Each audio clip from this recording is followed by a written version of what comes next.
은혜 받으실 말씀은 창세기 1장 1절입니다. 태초에 하나님이 천지를 창조하시니라. 아멘. 샬롬 성가대의 찬양과 니시 오케스트라 연주가 있겠습니다.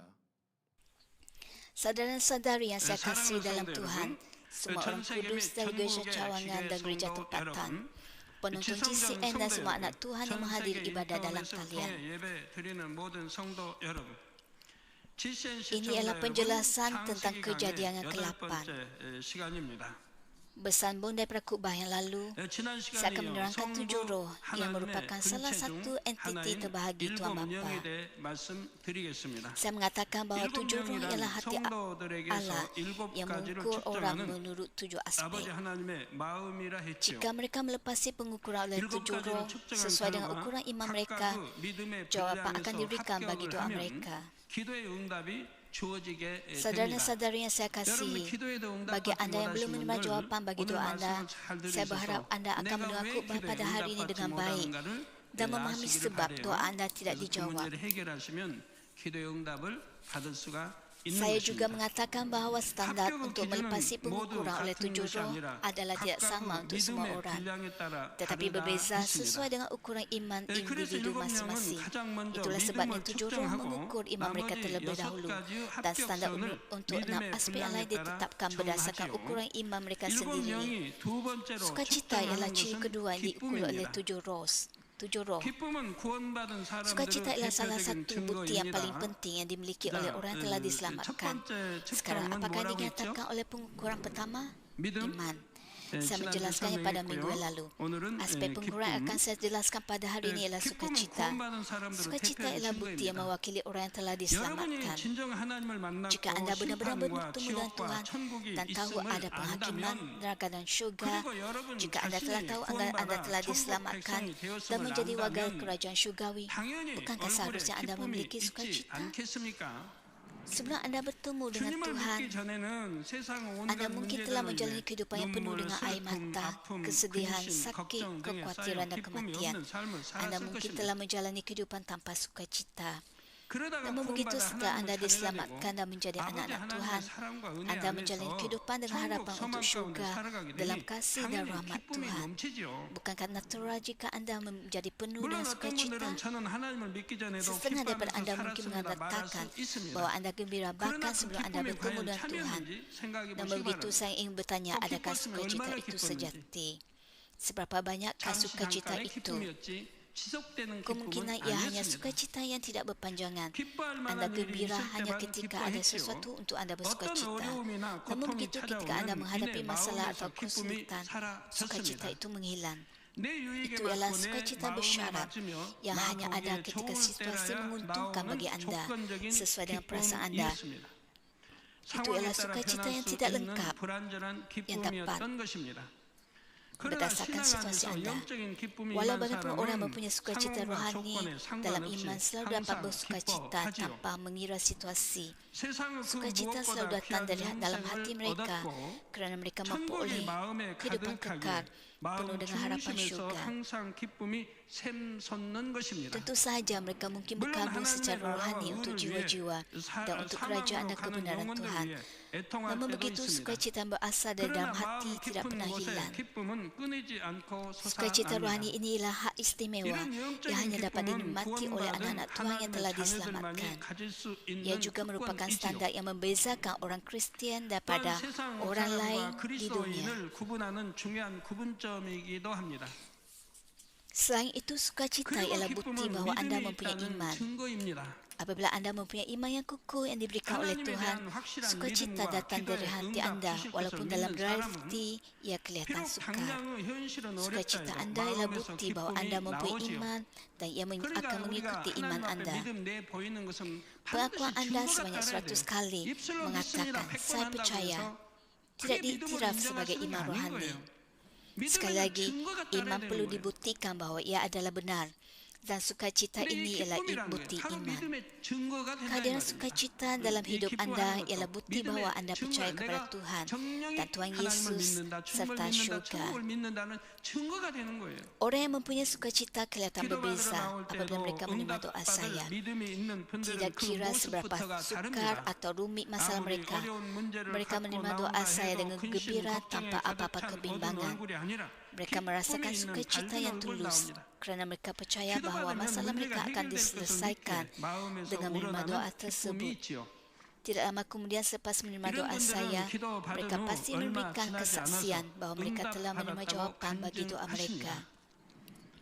Walau bagaimanapun dalam kalangan orang yang dianggap mempunyai iman, ada setengah orang yang kehilangan sukacita mereka. Mereka mungkin tersenyum secara luaran, tapi itu bukanlah dari dalam hati mereka. Dalam kes ini, kemungkinan besar mereka telah kehilangan kasih dan semangat mereka untuk Tuhan, dan iman mereka telah menjadi sujud. Mengapakah iman mereka berkobar-kobar menjadi sujud seperti ini? Hal ini kerana mereka mengasihi perkara-perkara dunia yang telah menarik mereka untuk menjauh daripada mengasihi Tuhan. 1 Yohanes 2 ayat 15 menyatakan, janganlah kasih dunia ini atau segala sesuatu di dunia ini. Jika kamu mengasihi dunia ini, kamu tidak mengasihi Allah Bapa. Hati kita harus dipenuhi oleh kasih Bapa. Tetapi sejauh mana anda mengasihi dunia ini, kasih Bapa tidak ada pada anda. Oleh sebab anda tidak mengasihi Tuhan Bapa, anda mengasihi perkara-perkara dunia ini, dan sejauh mana anda mengasihi dunia ini, ia ialah bukti bahawa kasih Bapa tidak ada dalam diri anda. Jika anda mengasihi Bapa, anda akan memutuskan hubungan dengan urusan duniawi. Semakin anda memutuskan satu lagi perkara duniawi, semakin anda ingin menjadi seperti Tuhan Yesus. Jika anda mengasihi dunia ini dan mencari perkara-perkara dunia ini, tembok dosa akan terbina di antara anda dan Tuhan, dan kemudian sukacita rohani akan lenyap. Dalam situasi ini, walaupun anda telah menjadi seorang Kristian untuk waktu yang lama dan mempunyai gelaran di gereja, anda tidak dapat menerima jawapan bagi doa-doa anda. Oleh sebab anda kekurangan dalam pengukuran buah sukacita mengikut ukuran iman anda tidak dapat melepasi pengukuran oleh 7 roh. Saudara dan saudari yang saya kasihi, sukacita juga datang daripada kedamaian. Anda harus terlebih dahulu berada dalam keadaan damai dengan Tuhan Bapa, dan kemudian anda harus berdamai dengan orang lain. Selain itu, jika anda berada dalam keadaan damai dan diri sendiri, sukacita akan sentiasa mengalir dalam diri anda. Jika anda berada dalam keadaan damai dengan Tuhan Bapa, sekurang-kurangnya sukacita tidak akan lenyap dari hati anda. Untuk berada dalam keadaan damai dengan Tuhan Bapa, anda tidak boleh membuat sebarang apa-apa tembok dosa. Dengan kata lain, anda harus hidup dalam firman Tuhan. Sekarang periksalah diri anda. Adakah anda benar-benar mempunyai sukacita yang melimpah-limpah dalam hati anda? Adakah anda bergembira dalam apa-apa situasi? Adakah anda bergembira beberapa bulan yang lalu atau beberapa minggu yang lalu? Semalam dan sekarang, adakah anda bergembira? Jika anda bergembira sepanjang masa, anda pasti berada dalam keadaan damai dengan semua orang. Dengan kata lain, anda harus berada dalam keadaan damai dengan Tuhan Bapa dan juga dengan orang lain dan diri anda sendiri. Jika anda berada dalam keadaan damai dengan semua, Roh Kudus juga akan bergembira dan dia akan memberikan anda sukacita syurga. Sukacita dan syurga tidak dapat diambil oleh sesiapapun, bahkan oleh sejahat dan iblis. Walau bagaimanapun, jika anda tidak berkelimpahan dengan sukacita seperti ini, sila periksa diri anda di mana anda telah memecahkan kedamaian. Sebagai contoh, adakah anda mengabaikan peraturan lalu lintas kerana menganggapnya sebagai sesuatu yang remeh, lalu melanggarnya? Tidak kira sekecil apapun, melanggar undang-undang awam adalah sama dengan memecahkan kedamaian. Apabila tindakan-tindakan kecil kepatuhan kepada undang-undang bertambah satu demi satu, Roh Kudus bersedih, lalu sukacita anda juga lenyap. Tambahan pula, jika anda melanggar perintah-perintah Tuhan, hal itu sama dengan memecahkan kedamaian dengan Tuhan dan anda kehilangan sukacita anda. Dengan kata lain, tidak ada cara bagi Tuhan untuk dapat memberi kita sukacita dan kedamaian dan syurga.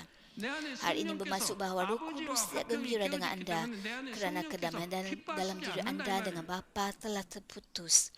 Oleh itu, Tuhan Bapa tidak dapat memberi anda kedamaian. Hati anda akan dipenuhi oleh kegelisahan, kebimbangan dan ketakutan. Mereka mudah terlelap semasa beribadat atau perjumpaan doa adalah antara orang yang tidak mempunyai sukacita. Oleh itu mereka berharap agar ibadat berakhir dengan cepat dan bukannya beribadat dalam roh dan kebenaran. Ini merupakan hal yang mengecewakan Tuhan. Semasa mendengar firman Tuhan, anda sepatutnya secara natural bersukacita, gembira dan bersyukur. Walaupun semasa ibadat yang lama, anda harus merasakan firman Tuhan manis seperti madu. Jika tidak, betapa kecewanya Tuhan. Orang yang penuh dengan sukacita syurgawi mendengar firman Tuhan dengan gembira dan mempersembahkan doa dengan tekun. 하나님 아버지를 얼마나 서운케 하는 그 마음입니까? Namun begitu, orang yang tidak bergembira tidak menerima rahmat apabila mereka mendengar firman Tuhan dan mereka memaksa diri mereka untuk berdoa. Oleh itu, kehidupan iman mereka tidak menyeronokkan, iaitu mereka menjalani kehidupan Kristian secara kebiasaan. 그러니 신앙생활이 재밌지도 않고 Kehidupan iman sepatutnya penuh sukacita dan menyeronokkan. Walau bagaimanapun ada orang yang mengetahuinya melalui pengetahuan dan mereka menjalani kehidupan Kristian atas dasar rasa tanggungjawab secara paksa atau secara kebiasaan kerana mereka tahu bahawa Tuhan melihat. Jika anda berfikir anda termasuk dalam kategori ini, sila memutuskan diri anda daripada perkara-perkara dunia ini terlebih dahulu.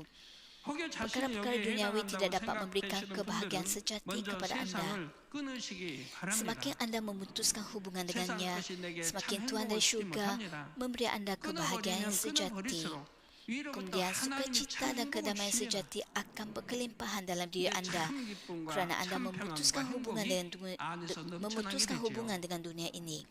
Jika anda meninggalkan perkara-perkara duniawi dan mengambil perkara-perkara rohani, Roh Kudus dalam diri anda akan bergembira dan memberi anda sukacita syurgawi.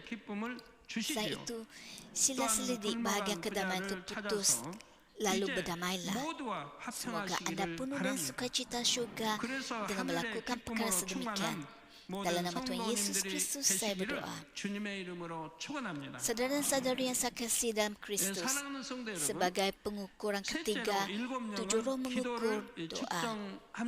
Apakah yang pertama yang diukur oleh 7 roh itu? Apakah yang kedua? Iman dan sukacita. 7 roh mengukur sama ada anda berdoa tanpa henti berdasarkan kehendak Allah. Hanya kerana anda berdoa untuk waktu yang lama tidak bermaksud bahawa anda melepasi pengukuran ini. Walaupun hanya doa yang pendek, anda harus menjadikannya sesuai dengan hati Tuhan. Apakah doa yang layak bagi Tuhan Bapa? Yang merupakan doa yang anda putuskan untuk anda lakukan secara teratur. Sama seperti Tuhan menyuruh anda berdoa tanpa henti, anda harus memberikan doa yang menjadi kebiasaan dengan melakukannya pada setiap hari. Hanya orang yang berdoa seperti ini sentiasa berjaga-jaga dalam roh. Jika anda berjaga-jaga secara rohani, anda tidak akan jatuh dalam percubaan. Tuhan Yesus memberitahu kita untuk berjaga-jaga dan berdoa supaya kita tidak jatuh dalam percubaan.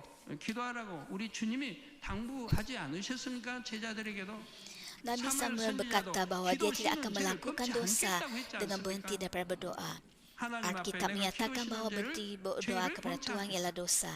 Jadi Nabi Samuel berkata bahawa dia tidak akan melakukan dosa tersebut.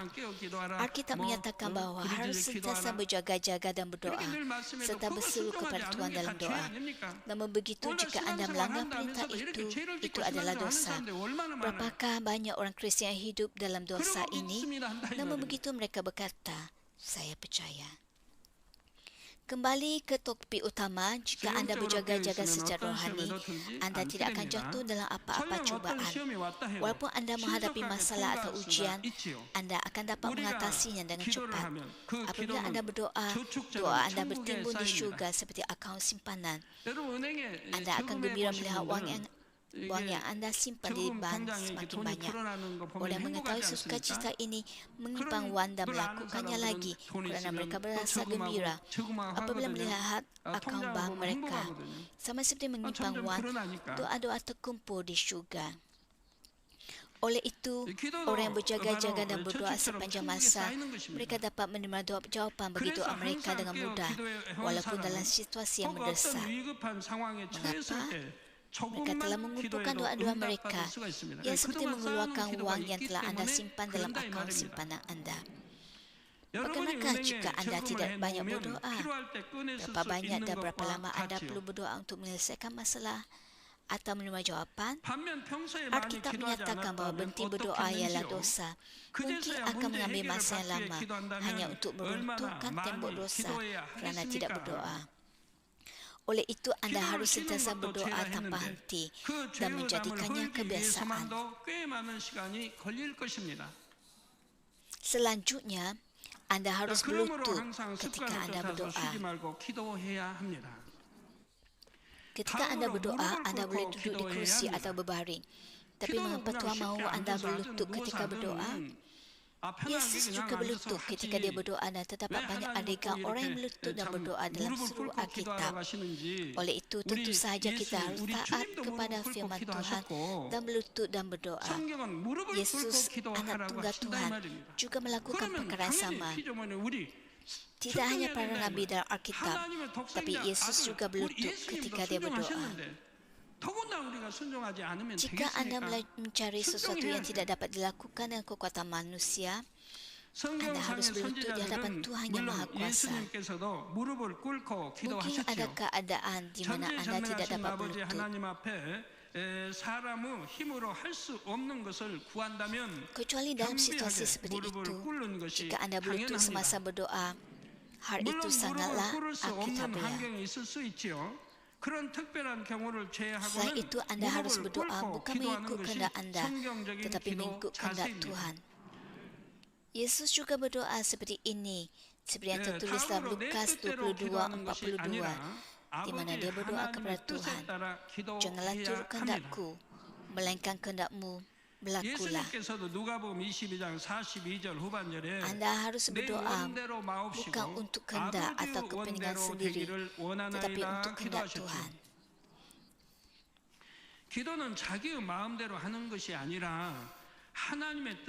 Yakobus 4 ayat 2 hingga 3 menyatakan, "Kamu tidak mendapat apa yang kamu ingini, kerana kamu tidak memintanya daripada Allah. Apabila kamu memintanya, kamu tidak mendapatnya, kerana tujuan kamu jahat. Apa yang kamu minta itu untuk kesenangan diri sendiri." Dalam banyak bahagian Alkitab, Tuhan Bapa berjanji kepada Anda bahawa Dia akan memberi Anda jika Anda meminta. Alasan Anda meminta tetapi tidak menerima adalah kerana Anda meminta dengan niat yang salah untuk menggunakannya untuk kesenangan diri Anda. Jika Anda meminta sesuatu dengan niat yang salah lalu menerimanya, Anda akan mengambil perkara duniawi dan berbuat dosa. Jika pada akhirnya Anda berbuat dosa, bagaimana mungkin Tuhan memberi Anda jawapan?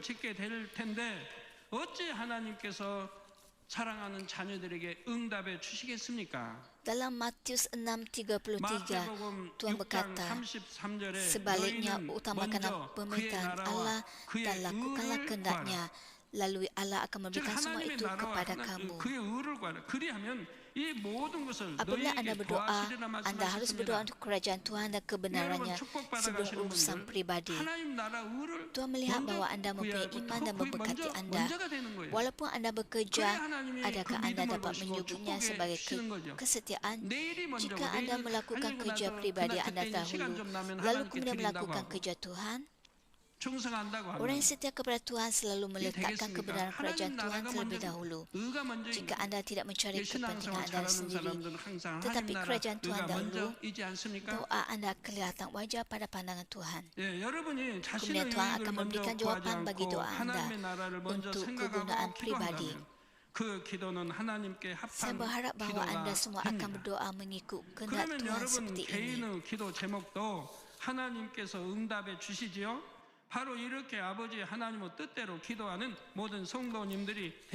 Seterusnya, Anda harus berseru dengan tekun dalam doa Anda. 다음으로 기도는 힘쓰고 Yesus 애써서 semakin tekun berdoa sehingga peluhnya seperti darah menitik ke tanah. 예수님께서는 Walaupun Anda 얼마나 tidak berdoa 힘쓰고 sepertinya, 애써 Anda 간절히 sekurang-kurangnya harus berdoa dengan tekun sehingga 땀이 땅에 berpeluh. 떨어지는 Hal 핏방울 ini 같이 juga merupakan prinsip 계셨다 rohani 했지요. untuk menerima jawapan. 우리는 Yang 핏방울까지는 merupakan hukum 아니더라도 dunia roh. 땀이 날 정도로 Menurut 힘써서 hukum dunia roh, 기도해야 합니다. Anda harus berdoa mengikut 이것이 kehendak Tuhan 응답받는 Bapa, 영계의 bukan mengikut kehendak Anda sendiri. 법칙이기도 하지요. 영계의 법칙, 응답받을 Anda 수 dapat 있는 menerima 영계의 jawapan 법칙인 것이라는 hanya 거예요. apabila Anda berseru 우리가 dengan 무조건 tekun dalam 내가 doa, 하기 좋은 대로 기도하는 게 mengikut kehendak 아니에요. 내 Tuhan. 뜻대로 하는 게 아니에요. 아버지의 뜻을 Jika 쫓아 sesuatu 기도해야 bertentangan dengan 이게 kehendak Bapa, 영계의 기도 tidak kira berapa banyak Anda berdoa, 아버지 semua 뜻을 itu 쫓아야 된다. sia-sia. 아버지 뜻과 어긋나는 것은 아무리 기도해도 소용이 없는 것이라 이 말이에요.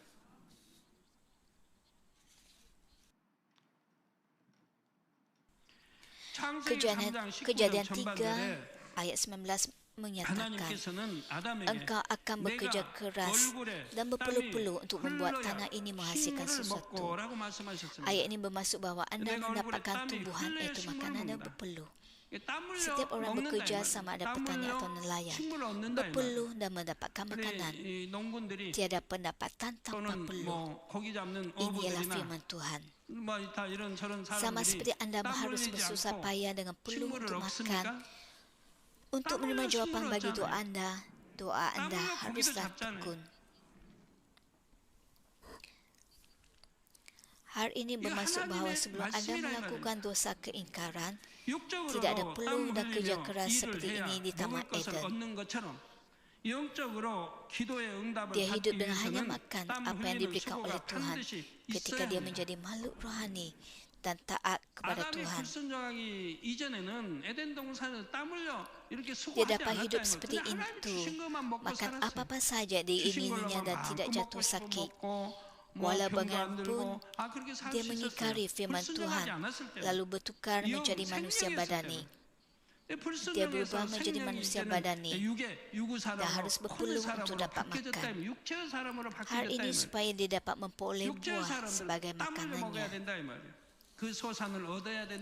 Apabila Anda sampai ke syurga, adakah Anda akan menjadi orang rohani atau badani? Kita akan menjadi manusia roh yang telah dipuput. Oleh itu, di sana Anda dapat hanya makan dan minum sebagaimana yang diberikan oleh Tuhan kepada Anda dan hidup dengan gembira tanpa berpeluh. Walaupun hal ini bermaksud bahawa manusia badani harus berpeluh untuk dapat makan. Tuhan juga berkali-kali memberitahu Anda dalam Alkitab untuk berseru dalam doa Anda. Yeremia 29 ayat 12 menyatakan, barulah kamu akan berseru kepadaku, kamu akan datang untuk berdoa kepadaku, dan aku akan menjawab doa kamu. Tuhan tidak mendengar doa Anda hanya kerana Anda berdoa tanpa syarat. Doa kita harus memenuhi syarat-syarat yang dikehendaki oleh Tuhan. Alkitab menyatakan, berseru dalam doa kepadaku. Dengan kata lain, Anda harus datang di hadapan Tuhan dan berseru dalam doa, maka Tuhan akan mendengar doa Anda. 그 조건이 무엇이냐? 너희는 내게 부르짖으며 와서 내게 기도하면, 즉 하나님 앞에 와서 부르짖어 기도하면 하나님이 들으신다고 말씀한다 이 말이에요. Yeremia 33 ayat 3 juga menyatakan, berserulah kepadaku, maka aku akan menjawab. Aku akan memberitahu engkau hal-hal yang indah dan mengagumkan yang belum engkau ketahui. Dia memberitahu kita bahawa jika kita berseru kepada Tuhan dan berdoa, Dia akan menunjukkan kepada kita hal-hal indah dan mengagumkan yang tidak kita ketahui. Oleh sebab Yesus mengetahui kehendak Tuhan seperti itu, dia berseru dengan suara yang kuat ketika berdoa. Ketika dia membangkitkan Lazarus yang telah mati selama 4 hari, dia berseru dengan suara yang kuat, Lazarus, keluar. Lazarus sudah mati. Sudah 4 hari sejak dia dikuburkan dan sudah mengeluarkan bau busuk. Ketika seseorang mati, bau busuk mulai muncul, bahkan setelah 1 hari. Oleh itu, semua lubang pada tubuhnya sudah tertutup kerana air daripada proses perebutan keluar. Mengapakah Yesus harus berdoa dengan suara yang kuat terhadap tubuh yang sudah mati ini? Lazarus sudah mati selama 4 hari. 그런데 하나님은 큰 소리로 Jadi 왜 tidakkah 기도하셔야 됩니까? sudah cukup untuk dia berdoa dengan senyap? 죽어 Sepatutnya 장사에 suaranya 나오게 sudah cukup untuk orang-orang yang berkumpul 됐는데 di sana 그냥 mendengarnya. 조용하게 주변 사람은 듣게. Walau 나사로야 bagaimanapun 나오너라 Alkitab menyatakan 하시면 bahwa 되지. Yesus 왜 berseru dengan suara yang 성경 kuat, 큰 소리로 Lazarus, 나사로야 나오너라 keluarlah. 우리 주님이 외치시냐 이 말입니다. Bahkan ketika dia digantungkan di atas kayu 심지어 salib, 십자가에 dia berseru 달리셨을 dengan suara yang 때에도 kuat dalam 큰 doanya. 소리로 부르짖을 Yesus sangat 기도하셨습니다. keletihan. 무슨 힘이 있습니까? Beberapa kali dalam 밤에 satu 몇 malam, 번씩 이렇게 Yesus diheret oleh Imam Agung dan Raja Herodes. Kelaparan, diseksa, diolok-olok, dan menderita segala macam kesulitan. Tidakkah dia keletihan? Dia diseksa lagi dan berdarah, disalibkan dan mendaki bukit Golgota, serta beribu-ribu orang mengolok-olok dan mengejek dia.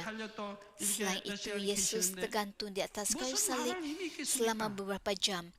Dia sama sekali tidak mempunyai tenaga. Namun demikian, Alkitab menyatakan bahawa Yesus berdoa dengan suara yang kuat di hadapan Bapa. Lukas 23 ayat 46 menyatakan, lalu Yesus berseru dengan suara lantang, "Ya Bapa, aku serahkan diriku ke dalam tangan-Mu." Setelah berkata demikian, dia pun meninggal. Yesus telah mencurahkan semua air dan darahnya dan sama sekali tidak berdaya untuk mengucapkan sepatah kata pun. Jika anda ialah Yesus, anda tidak mempunyai pilihan selain berdoa dengan suara yang sangat lemah dan senyap. Namun begitu, Yesus berseru dan berdoa kepada Tuhan dengan segenap hati dan kekuatannya. Hari ini bermaksud bahawa inilah doa yang didengar oleh Tuhan dan akan mendapat jawapan berdasarkan hukum dunia roh. Oleh itu, Yesus sendiri melakukan semuanya dan semua umat Tuhan, para nabi, para pengikut Yesus dan Rasul Paulus berseru dengan suara yang kuat dan berdoa. Seperti yang tertulis, Yesus juga berseru dengan suara yang kuat dalam doanya mengikut kehendak Tuhan Bapa. Ada banyak alasan lain untuk berseru dengan suara yang kuat dan berdoa. Malaikat mendengarkan kita berdoa. Mereka mencatat segala-gala yang kita lakukan. Mereka mendengar doa-doa kita, menyampaikannya kepada malaikat agung dan membawa perbaraan dan isi doa kita ke tatah Bapa. Namun begitu, malaikat tidak dapat mendengar ketika kita berdoa dalam hati kita. Jadi kita harus berseru dengan suara yang kuat dan berdoa. Oleh sebab Tuhan mengetahui hati dalaman kita, Dia mendengar walaupun kita hanya berdoa dari hati kita. Namun begitu, Dia tidak mendengar semua doa daripada 1 bilion jiwa. Malaikat menyampaikan isi dan aroma doa-doa ini. Malaikat agung menerima doa ini daripada malaikat, lalu menaruhnya di dalam balang emas di tata Tuhan Bapa. Oleh itu, kita harus berdoa dengan suara yang kuat dan lebih baik jika kita berseru dalam doa.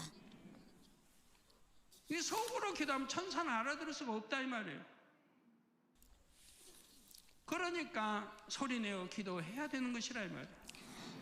Selanjutnya, anda harus berdoa dengan segenap hati anda. Anda harus berdoa dari pusat hati anda. Hal ini kerana Tuhan melihat hati anda dan bukan penampilan luar anda. Doa dengan segenap hati anda ialah doa yang diucapkan dengan mulut anda untuk perkara yang benar-benar anda inginkan dalam hati anda. Hal ini bermaksud bahawa anda berdoa dengan mulut anda untuk keinginan hati anda. Adakah ada orang yang berdoa walaupun hati mereka tidak menginginkan apa yang diminta oleh mereka dalam doa? Ya, ada. Terutamanya ketika berdoa untuk kerajaan Tuhan dan kebenarannya. Setengah orang berdoa secara formal, mengulangi isi yang sama dalam doa mereka. Mereka masih mempunyai hati yang menyalahkan dan membenci orang lain saat mereka mengulangi doa mereka. Bantulah saya berdamai dengan orang lain. Untuk berdamai dengan orang lain, mereka harus mengubah diri mereka terlebih dahulu. Jika mereka mengharapkan orang lain berubah, sementara mereka sama sekali tidak berubah, mereka tidak benar-benar ingin berdamai dengan orang lain.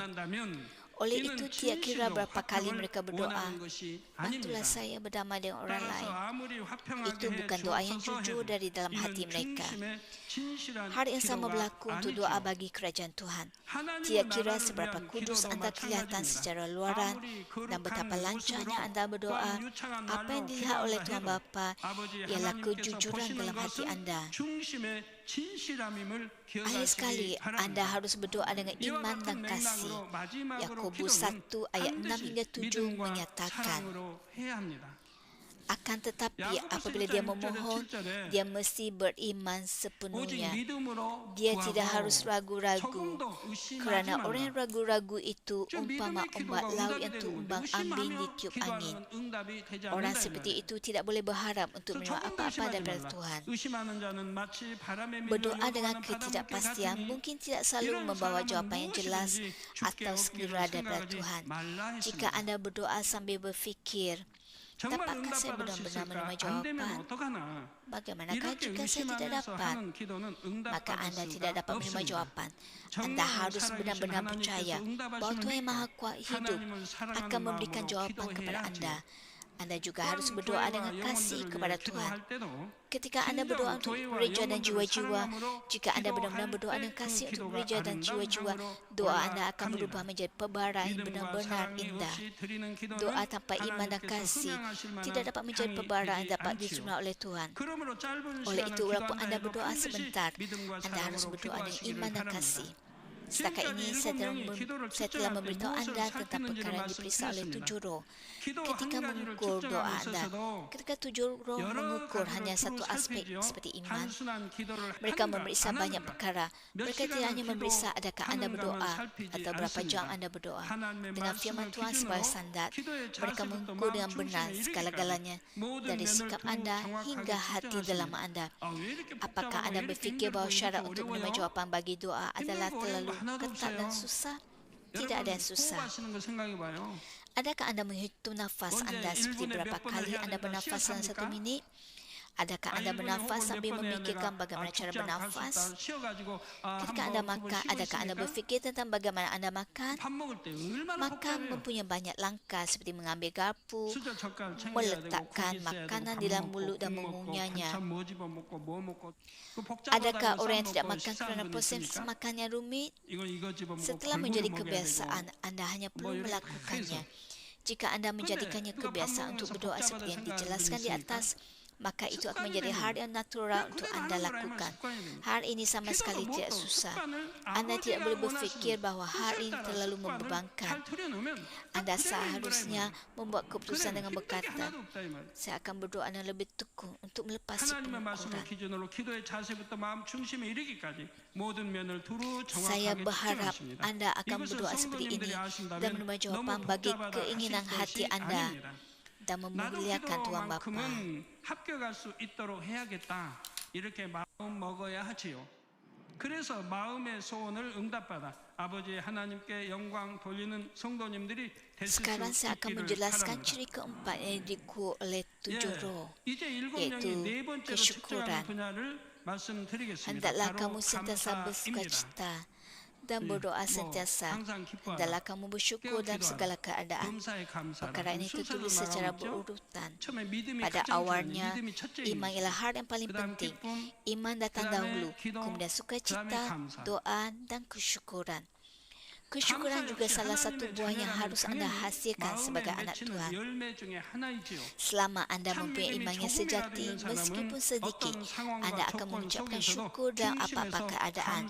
Anda tidak dapat tidak bersyukur ketika anda ingat bahawa anda telah menerima rahmat keselamatan. Anda yang pada awalnya ditakdirkan untuk menderita di neraka selama-lamanya, tapi anda diberikan rahmat keselamatan. Anda diberikan hidup kekal dan akan hidup di syurga selama-lamanya. Bagaimanakah mungkin anda tidak bersyukur? Selain itu, Tuhan Maha Kasih telah menjadi bapa anda dan dia membimbing setiap langkah hidup anda. Jika anda benar-benar percaya hal ini, anda tidak dapat tidak bersyukur untuk segala-galanya. Jika anda ialah anak Tuhan yang telah diselamatkan, anda dapat bersyukur walaupun jika tidak ada yang istimewa untuk anda syukuri. Kemudian seiring dengan pertumbuhan iman anda lebih kuat, Tuhan memberi anda lebih banyak berkat. Dan dengan demikian anda mempunyai lebih banyak sebab untuk bersyukur. Berapa banyak sebab yang anda miliki untuk bersyukur hanya dalam sehari? Anda seharusnya bersyukur kerana dilindungi dunia ini di mana ada begitu banyak kemalangan. 1 Yohanes 5 ayat 18 menyatakan, kita tahu bahawa tidak seorang pun daripada anak-anak Allah terus-menerus berbuat dosa kerana anak Allah melindunginya dan iblis tidak dapat berbuat apa-apa terhadapnya. Adakah anda lahir daripada Tuhan atau daripada iblis? Anda ingin mengatakan bahawa anda lahir daripada Tuhan. Ayat tersebut mengatakan bahawa tidak ada seorang pun yang lahir daripada Tuhan yang berbuat dosa. Anda yang lahir daripada Tuhan tidak berbuat dosa. Hal ini sangat mudah. Jika anda berbuat dosa, anda lahir daripada iblis. Jika anda tidak berbuat dosa, anda ialah anak Tuhan. 그러니까 이렇게 하나님 말씀 빛 가운데 살면 원수마귀 사단 악한 자가 만지지 못하고 하나님이 지켜주시기 때문에 저 만지지도 못한다 이 말입니다. 이 세상에 무수한 종류의 질병이 있습니다. Jika kita hidup dalam firman Tuhan yang jahat tidak dapat membentuk kita dan kita dilindungi oleh Tuhan. Ada banyak penyakit di dunia ini. Jika Tuhan tidak melindungi anda mungkin diserang satu atau beberapa penyakit. Hal ini demikian kerana udara dan faktor lingkungan lainnya sudah tercemar dan banyak penyakit yang baru ditemukan. Namun begitu, selagi anda tidak berbuat dosa di hadapan Tuhan, Dia melindungi anda daripada segala jenis penyakit. Betapa bersyukurnya anda. Anda seharusnya bersyukur kerana semua organ di dalam tubuh anda berfungsi dengan baik selama puluhan tahun. Betapa kompleks sistem saraf dan pembuluh darah dalam tubuh anda dari hujung kepala hingga hujung kaki. Jika hanya satu pembuluh darah tersumbat atau jika hanya satu sel saraf menjadi kaku, dalam sekelip mata tubuh anda tidak berfungsi dengan baik. Namun begitu, kebanyakan daripada anda tidak pernah pergi ke hospital selama bertahun-tahun bahkan puluhan tahun. Tuhan telah melindungi anda dan anda tetap sihat. Ada banyak orang sakit yang tidak mendapat kesembuhan penyakit tetapi meninggal dunia. Walaupun mereka sembuh daripada satu penyakit, mereka mungkin diserang penyakit lain. Banyak kali penyakit yang disangka oleh mereka telah sembuh kembali muncul. Namun begitu, anda yang hidup menurut firman Tuhan tidak khawatir tentang sakit. Betapa bersyukurnya anda. Walaupun penyakit menyerang tubuh anda tahu betul bagaimana untuk disembuhkan oleh Tuhan. Selain itu, gereja ini mempunyai kuasa Tuhan yang dapat menyembuhkan segala jenis penyakit yang tidak dapat disembuhkan. Anda dapat disembuhkan oleh Tuhan Bapa dengan menerima doa bagi orang sakit tanpa biaya perawatan yang mahal di hospital. Apakah kuasa Tuhan terbatas hanya pada penyakit? Anda juga dapat menyelesaikan masalah dalam kehidupan anda, masalah perniagaan dan masalah keluarga serta menerima berkat. Ada banyak sebab untuk anda bersyukur. Sejak saya menerima Tuhan Yesus, saya penuh dengan rasa syukur dalam hati saya. Ada waktu ketika saya miskin dan bermasalah dahulu. Sejak saya menubuhkan gereja ini, saya telah mengatasi banyak kesusahan yang dianggap orang lain tidak mungkin untuk diatasi. Namun begitu, rasa syukur dalam hati saya semakin besar. Bagaimana hal itu mungkin terjadi? Hal ini demikian kerana ucapan syukur dari lubuk hati melahirkan ucapan syukur yang lainnya. Saya selalu mencari sebab untuk bersyukur dan memberikan doa kesyukuran kepada Tuhan Bapa. Tidak sekadar doa kesyukuran, tetapi saya juga memberikan persembahan syukur kepada Tuhan. Selain persembahan syukur yang biasa, saya mencari sebab khusus untuk bersyukur dan memberikan persembahan syukur kepada Tuhan. Oleh sebab saya selalu senang menemukan keadaan untuk bersyukur dan mengucapkan syukur.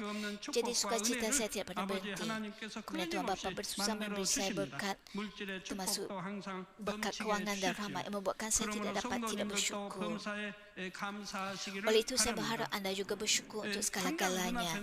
Tidak kira apa-apa kesulitan yang anda hadapi pada saat ini, bersyukurlah dan beriman kepada Tuhan.